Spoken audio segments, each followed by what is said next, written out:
Hello, psych students. I'm David Myers, speaking to you from my home in Holland, Michigan, and empathizing with those of you who, like many of my college's students, are finding being homebound a bit challenging and confining.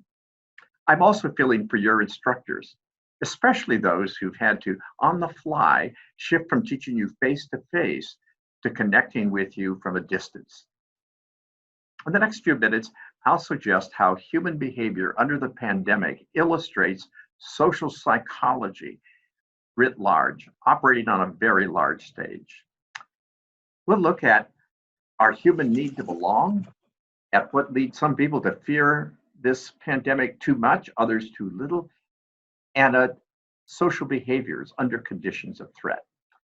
So starting with our deep human need to belong, we are indeed, as Aristotle long ago recognized, social animals. We live and find safety in groups. We flourish and find happiness when connected in close, supportive relationships. We feel pain when separated from others, as many of us are right now, or worse, when ostracized by others. So how do we cope with sheltering in place? For some, there's a great deal of stress associated with this. Having to do work at home, for some of whom simultaneously caring for children. For others, the challenge is isolation and resulting loneliness, maybe even increased risk of depression, which can lead to ill health. A recent national survey found that indeed there are some mental health issues that are now arising amongst people confined under the pandemic. What about younger adults and teens? Are they doing better because they're more socially connected through their media? Actually, more of 18 to 29-year-olds are feeling lonely than older adults. So what can we do to cope with the stress of confinement? One thing many of us are doing, of course, is reducing the social distance, if not the physical distance, by using technology. Zoom, Facebook, Instagram, FaceTiming, calls, emails, love bombing friends and family, and connecting with distant others that we may not have talked to in some time. Indeed, to flourish, to live healthy, it helps to enjoy social support, to make it intentional, and also to continue with aerobic exercise and to engage in practices of meditation or spirituality or finding connection, meaning, and hope through a faith community. Second point, what leads some people to be too panicked and others too blasé? Remember, if you will, what we know as the availability heuristic. Heuristics, as you may recall, are thinking shortcuts. And the availability heuristic is our automatic tendency to estimate the likelihood of an event by how readily it comes to mind. That is, how available it is in memory. Thus, vivid images of disasters can lead us to fear things that kill people in bunches too much while fearing other things too little.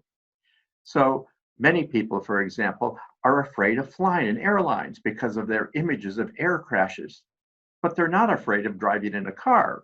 Although over the last 10 years, mile per mile, we're more than 500 times safer on an airplane than in an automobile. If you fly someplace, the most dangerous part of your journey is the drive to or from the airport. Once you're in the loving care of Delta or United or American Airlines, relax, they've got you. Now, of course, we have daily images of death related to the coronavirus. And so that is leading many people to be panicked and fear and afraid.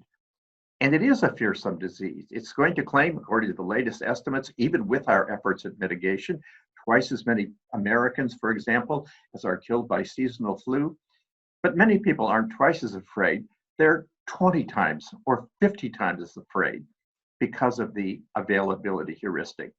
Meanwhile, others, particularly last month, were a little too blasé. They were experiencing what social psychologists know as unrealistic optimism.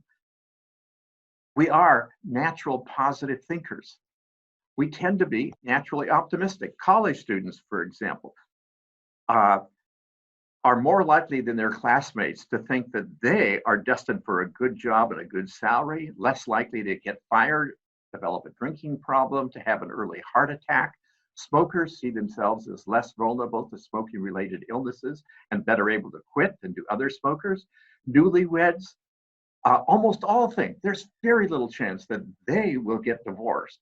We're natural positive thinkers, and that unrealistic optimism may have accounted for people flocking to bars and beaches even while there were warnings that we should not be doing this early on during the coronavirus outbreak. Finally, how do we behave under conditions of threat? First of all, how we behave depends on how we think other people will be behaving. You may recall examples of social dilemmas, or what we call social traps, like the prisoner's dilemma game or the tragedy of commons, which illustrates the importance of our social perceptions. How we think other people will behave drives our behavior. Thus, we may not think there's really a toilet paper shortage, but if we think everybody else thinks there is, and that they will be emptying the shelves, then we will be driven to go and harvest all the toilet paper we can, and others will do the same. And the result is, rather like a run on the bank, we have empty shelves.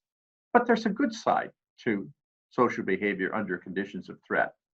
One is the social responsibility norm.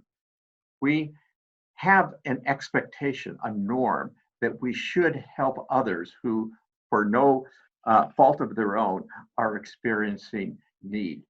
And so we see this playing out very strongly now as people are making masks for other people, contributing food to food banks, and in many ways behaving admirably and in very caring ways. Another social dynamic we know is selective exposure. That is our tendency to selectively expose ourselves to information, to news media, to social media that confirm what we feel and what we believe. And this contributes to the polarization in our country. During March, for example, in the early stages of the outbreak, most Republicans, but relatively few Democrats, thought the virus threat was exaggerated, based partly on the media that they were drawn to. And this selective exposure is amplified by what we know as group polarization.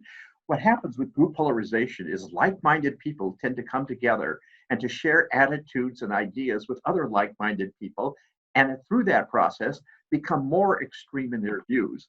This is where I cut my teeth in psychological science, by doing research on group polarization. For example, in one of our experiments, we gave a measure of racial attitudes to high school students and then grouped them into relatively high prejudice groups and relatively low prejudice groups, and then had them discuss some racial situations with other like-minded people. And as you can see, those who were initially high prejudice in the high prejudice groups became more so, and vice versa for those in the low prejudice groups. Group polarization. Finally, positive note, there is nevertheless a unifying power to having a common enemy and a shared, or what we call a superordinate goal. When diverse people experience a shared threat, as this virus is, a natural disaster, a mean boss, a common enemy of some sort, a rival school, they often feel a kinship, as many Americans did after 9/11, when an external threat attacked the United States. Moreover, working cooperatively towards a shared or superordinate goal can transform conflicting or distant people into a common sense of we. And thus, Time magazine recently featured how Americans are finding common purpose under this condition of shared threat. David Brooks, the New York Times columnist, recently said, "Our national identity is being remade in real time.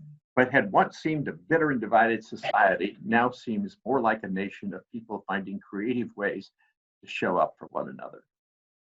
So those are three social psychological domains that seem to be playing out in real time in a big way in our culture right now under the pandemic. Finally, my friends at Worth Publishers urged me to say just a quick word about something that I don't think I've spoken much at all about publicly, which is a family foundation that receives all the royalties from my introductory psychology AP Psychology textbooks, which gives money away to different things. And if you want to see some samples of that, there's a URL for the Myers Foundation. But they asked me to mention it partly because it's relevant to the coronavirus pandemic, because part of what we do is invest in companies that are trying to make good things happen. And some of them are spin-offs from medical schools, including a company that's involved with the coronavirus, a University of Michigan spin-off company that is using nanotechnology to wed tiny nanoparticles to existing vaccine antigens, allowing them to be nasally administered and to have much more potent and enduring protective effects. The other thing they're doing right now, immediately, is making available a solution that is a sort of antiseptic swab for the nose that can kill the virus for several hours after administration. We'll see how that goes, but hopefully it can be another layer of protection in addition to the wearing masks and using hand sanitizers. And we need all of these things. And it's an example of creative scientists all over the place. And there are many such companies and thousands of such people working in all our interest. Finally, as this school year approaches its end, I want, as your text author, just to thank you for the privilege of assisting your learning and for being allowed to have a conversation with you about the wonders of our human existence and about so many life-relevant matters. And so I send each of you my best wishes as you complete your introduction to psychology, and look forward to happier times in your life journey to come.